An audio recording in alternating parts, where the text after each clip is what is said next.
Bonjour Gilles Bayou, merci d'avoir répondre à nos questions dans ces quelques heures de campagne qu'il reste avant le premier tour.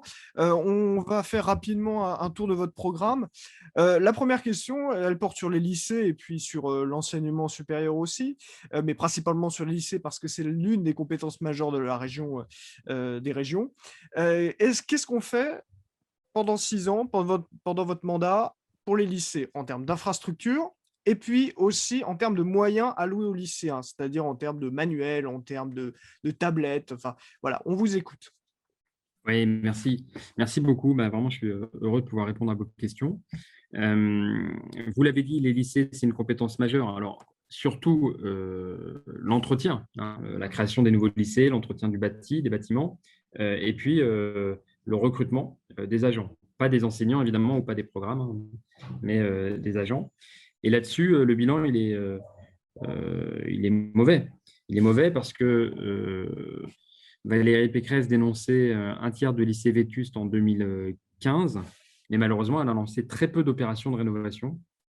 Et donc, on a vu pendant la crise en particulier qu'il n'y avait pas eu d'anticipation. On nous parlait de protocoles sanitaires extrêmement stricts, mais les images et la réalité, c'est qu'on voyait des lycéens agglutinés parce que les cantines n'étaient pas adaptées et autres.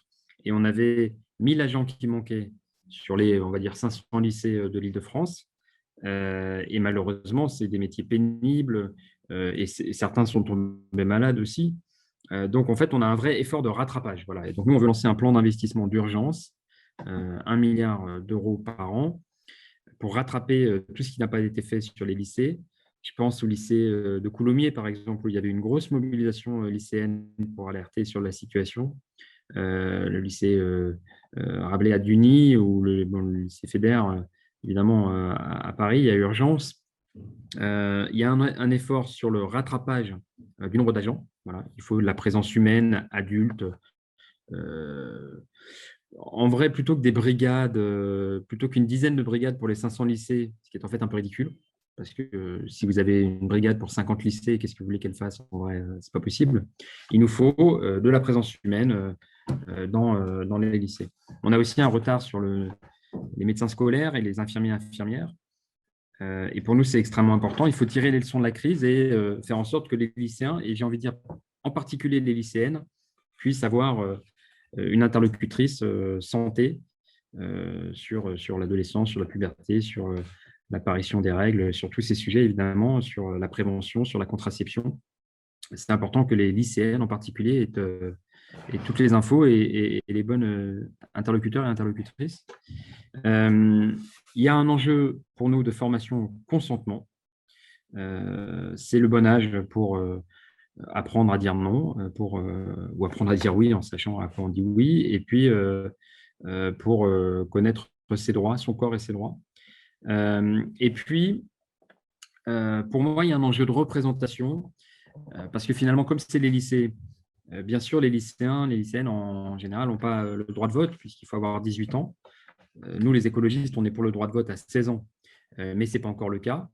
Et j'ai vu beaucoup de machins où des moins de 18 ans sont vaguement invités à des tables rondes et autres, mais c'est souvent, ça ressemble un petit peu à la table des petits. Vous savez, il y a le repas, le vrai repas, et puis il y a la table des petits où on accueille les gens, mais c'est un peu pour épater la galerie. Moi, je souhaite quelque chose de plus opérationnel. Il y a des éco-délégués qui doivent être mis en œuvre dans les lycées, où les lycéens, les lycéennes choisissent et élisent leurs éco-délégués. Et je voudrais les outiller, les former, leur donner un budget, leur donner prise sur le budget, un budget participatif, et leur permettre, en concertation, de pouvoir imposer un sujet à l'ordre du jour. Voilà. Donc, en fait, les éco-délégués d'Île-de-France se réunissent, font remonter les attentes de leurs camarades, et puis imposent un sujet à l'ordre du jour du conseil régional qui doit en débattre. Alors, il n'est pas obligé de dire oui, évidemment, mais au moins, il doit en débattre. Et je trouve que c'est finalement, c'est très concret sur l'aménagement des lycées ou sur la rénovation, sur les questions d'amiante, sur les questions de budget participatif, sur les questions d'action en matière de climat. Et c'est aussi une éducation à la citoyenneté et une prise sur le cours des choses. Et puis, dernier point, vous aviez parlé des équipements et autres. Nous, on porte une proposition qui, j'espère, plaira à cette génération climat qui monte. C'est le fait d'offrir un vélo à chaque lycéen, lycéenne qui le souhaite, avec la formation qui va avec, et puis des stationnements sécurisés aux abords des lycées, évidemment. Mais, il semble que pour nous, il y a un vrai enjeu à permettre cette autonomie. Il y aura les transports gratuits pour les moins de 18 ans, important, mais qu'on puisse aussi se déplacer en vélo de manière sécurisée, dans des villes apaisées où il y a des voies sécurisées et autres. Et offrir un vélo, c'est aussi offrir les moyens de l'autonomie. Voilà. Alors, vous avez déjà abordé la question finalement des transports. On va y venir. Mais simplement, deux dernières questions sur les lycées et la représentation. J'en profite des éco-délégués pour rebondir. Est-ce qu'on garde le conseil régional des jeunes qui existe actuellement? Et deuxième chose, mes réponses courtes parce qu'il faut qu'on vienne au transport. Est-ce qu'on aura votre tête dans les manuels scolaires? Deux questions et deux réponses. Alors, très rapidement, le conseil régional des jeunes, c'est un peu l'outil dont je parlais et qui, selon moi, fonctionne mal. Pourquoi? Parce que depuis 10 ans que je suis élu à la région, jamais j'ai entendu parler du conseil régional des jeunes. Donc, en vrai, c'est que ça ne fonctionne pas. Donc, qu'il y ait une instance à revoir, en tout cas. Voilà. Et à revoir en particulier avec et pour les jeunes. Bon. Sur la question de la photo, moi, je ne confonds pas lisibilité et visibilité. Je veux une région qui soit utile, qui protège, qui anticipe l'avenir, qui crée un avenir pour la jeunesse, qui soutienne la jeunesse. On veut mettre 400 € par mois pour les étudiants pour éviter cette génération abandonnée, sacrifiée. Mais ce n'est pas le concours de ma binette partout. Et il y aura promis pas de tête de Julien Bayou sur les vélos offerts aux lycéens. Alors, on vient au transport. Là aussi, on va essayer d'aller droit au but. Donc, alors, j'ai compris les vélos. On offre un vélo aux jeunes. Mais est-ce qu'en termes de tarifs et en termes d'infrastructure, on va avoir des changements pour les jeunes? Alors, pour les structures, ça concerne tout le monde, mais pour les tarifs notamment, qu'est-ce que vous proposez? Oui. Sur les tarifs, nous, on appelle ça la tarification sociale. Il y a un enjeu de solidarité. Et bon, pour les adultes, pour les salariés, le pass Navigo, il est remboursé à la moitié.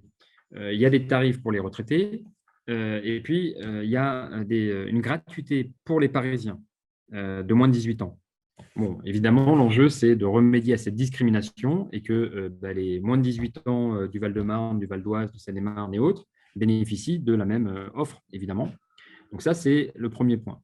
Ensuite, il y a les moins de 25 ans et nous voulons élargir l'accès au pass imaginaire qui offre des réductions. Je pense en particulier au service civique volontaire, qui est un bel outil, qui est mal indemnisé. Et en plus, vous n'êtes ni étudiant ni salarié, donc vous n'avez ni le pass imaginaire, ni la réduction de 50% pour les salariés. Donc là, on veut étendre le pass imaginaire pour les moins de 25 ans. Ça, c'est sur la partie tarif. Et on voudrait aussi réduire les tarifs ponctuels. Parce que voilà, aller à Trappes ou à Nemours, des fois, ça peut faire 10 € l'aller et bon, ça peut être un frein. Donc, voilà. Et pour nous, l'essentiel, une fois que j'ai dit ça, l'essentiel, c'est vraiment l'investissement dans le réseau, dans ce qu'on appelle la régénération du réseau. En fait, avoir la garantie que quand vous prenez le RERB à Gare du Nord, eh bien, vous arrivez à Arcueil dans les 20 minutes imparties, et que vous ne soyez pas bloqué ou que le RERD ne soit pas supprimé. Je discutais avec Lorraine à Cité des Champs, qui disait j'ai raté mon examen parce que le RERD finalement n'est jamais arrivé. Bon, s'il est gratuit mais qu'il n'arrive pas, vous voyez, on a quand même un petit problème de priorité. Donc, il y a un enjeu d'investissement dans les transports du quotidien et puis de développement des offres. Je pense en particulier au Noctilien, qui est vraiment en très forte croissance, les bus de nuit. Et là, c'est intéressant parce que c'est utile à la fois pour le monde de la culture. Voilà, vous pouvez sortir et puis rentrer tranquille sans être dépendant de la voiture, y compris peut-être si vous avez bu un peu, mais qu'avant 18 ans, j'ai rien dit, pardon. Et puis, c'est aussi utile pour les horaires décalés. Tous ces PME qui ont des salariés qui viennent de loin et très, très tôt. Donc, il y a un enjeu de renforcer cette offre et puis de sécuriser, d'avoir de la présence humaine. Vous voyez, donc, tarification sociale, évidemment. Gratuité pour les moins de 18, bien sûr. Extension du pass imaginaire parce que tous les moins de 25 ans doivent pouvoir en profiter. Mais vraiment, gros focus sur les transports du quotidien et l'investissement dans la régénération du réseau. L'écologie, c'est le point fort de votre programme, mais ça va un peu avec les transports, hein, c'est dans la continuité. Quelles sont alors on va pas rentrer dans les détails parce qu'évidemment ça serait trop vaste, mais quelles sont les grandes mesures que vous voulez porter pour justement, que, l'air soit plus respiré en Île-de-France, que finalement, eh bien on vive mieux, et qu'on préserve plus la planète en Île-de-France? Parce que c'est une préoccupation majeure des jeunes et de la nouvelle génération qui est très mobilisée sur ce sujet.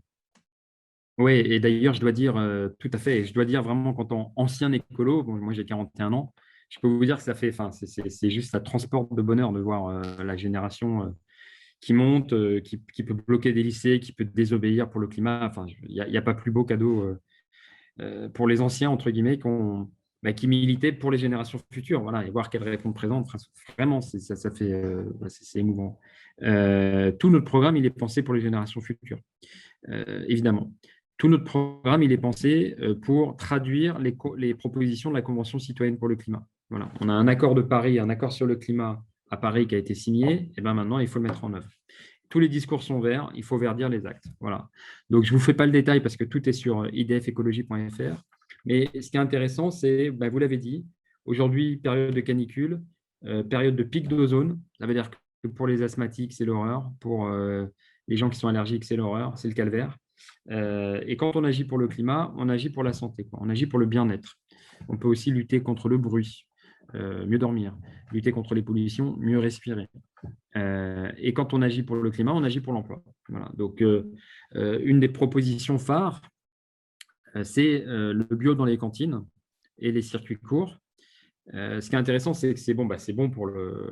Voilà, vous avez un bon repas par jour de qualité, alimentation de qualité, avec une option végétarienne quotidienne, parce que c'est un enjeu pour le maraîchage, mais c'est aussi un enjeu pour le bien-être animal, hein, moins d'élevage intensif. Permettre aux végétariens de pouvoir avoir une option végétarienne à la cantine tous les jours. C'est important. Mais c'est aussi un moyen de manière très concrète de soutenir l'agriculture. Et on sait que les agriculteurs ont du mal à se rémunérer. Et quand on soutient l'agriculture bio, on soutient le climat, on lutte contre les pesticides. À nouveau, c'est bon pour la santé. Et voilà, c'est ce cercle vertueux, climat, emploi, santé, qu'on veut mettre en œuvre. Une question, 2-3 dernières questions. Quand la droite, parle d'assistanat à propos de votre proposition, de justement proposer un revenu, enfin en tout cas une aide, aux jeunes, financière, vous pensez, vous, que ça permettrait, quand même à ces jeunes d'offrir des perspectives d'avenir, d'emploi, de formation? Et qu'est-ce que vous répondez tout simplement à cet argument, de la droite? Moi, c'est honteux que si vous voulez que je vous dise. On a aidé les entreprises, quoi qu'il en coûte, littéralement des milliards. On a vraiment augmenté la dette. Donc, la dette, c'est vous qui allez la payer, hein. Sauf si on arrive à la rééchelonner et la rediscuter. Et donc, on a aidé les entreprises, quoi qu'il en coûte. On a baissé les impôts pour les plus riches, sans aucune contrepartie ni condition. Et quand on voit la jeunesse qui fait la queue devant les files alimentaires, il faudrait dire il faut que jeunesse se passe et il faudrait regarder ailleurs. Non, ce n'est pas possible. Moi, j'ai créé un collectif qui s'appelait Génération Précaire il y a 15 ans. Aujourd'hui, on serait sur Génération Abandonnée ou Sacrifiée. En plus, la jeunesse a fait énormément d'efforts.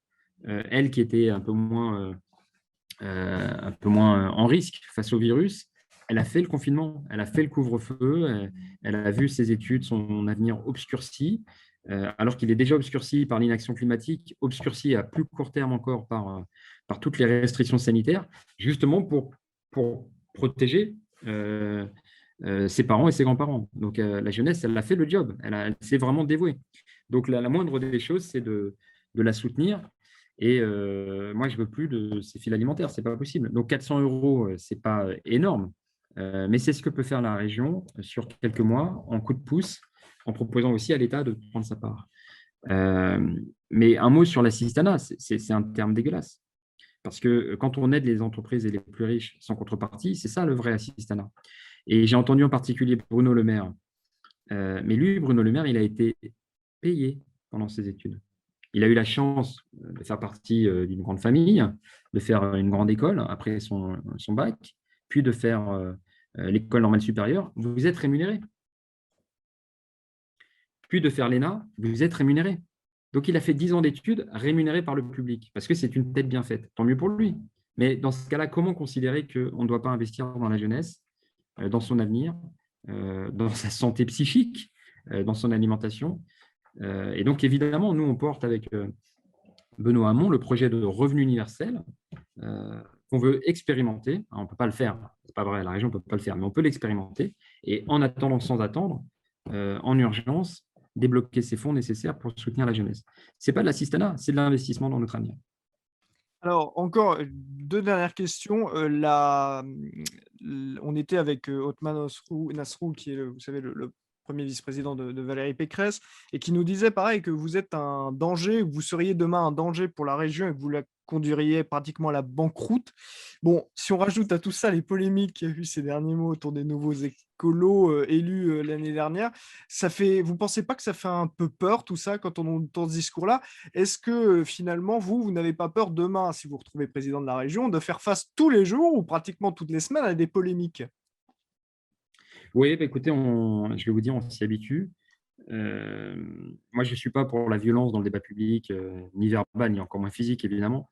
Donc, je le déplore, mais en fait, on s'y habitue. Et à force d'être désigné comme la cible, en fait, on est quand même un peu désigné comme, comme l'alternative. Bruno Bernard, que vous connaissez peut-être pas, mais qui est le président de la métropole de Lyon, a beaucoup subi ça. Et c'est frappant comme la droite, elle peut passer très très vite de l'écolo, du greenwashing à l'écolo-bashing. Voilà. Le greenwashing, c'est dire le vélo, c'est super, il faut mettre du verre, il faut planter, etc. Et puis, dès que vous avez l'occasion de massacrer les terres agricoles et de soutenir la bagnole, en fait, vous faites la bagnole et le béton.